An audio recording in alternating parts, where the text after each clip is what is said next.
ಇದಲ್ಲದೆ ನೀವು ನನ್ನ ಹೆಸರಿನಲ್ಲಿ ಕೇಳಿಕೊಳ್ಳುವುದನ್ನೆಲ್ಲ ಮಾಡುತ್ತೇನೆ. ಹೀಗೆ ಪಿತನಿಗೆ ಪುತ್ರನಲ್ಲಿ ಮಹಿಮೆ ಉಂಟಾಗುವುದು.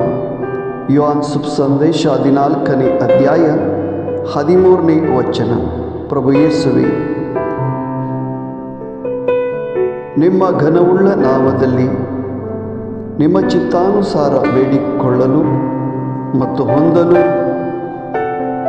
ಈ ವಾಕ್ಯಾನುಸಾರ ನಮ್ಮನ್ನು ಆಶೀರ್ವದಿಸಿರಿ ಎಂದು ಬೇಡುತ್ತೇವೆ. ಆಮೇನ್.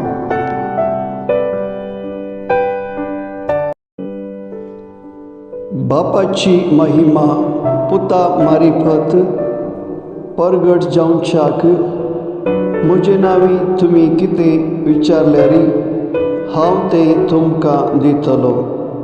जिवांची शुभवार्ता 14:13. मगळा जेजू, तुझ्या बहुपवित्र नावानं तुझ्या योजने खाल आम्ही मागोवंक आनी जोडून घेवंक ह्या उतरा प्रमाणे आमकां आशिर्वादांनी भर म्हूण मागता. आमेन.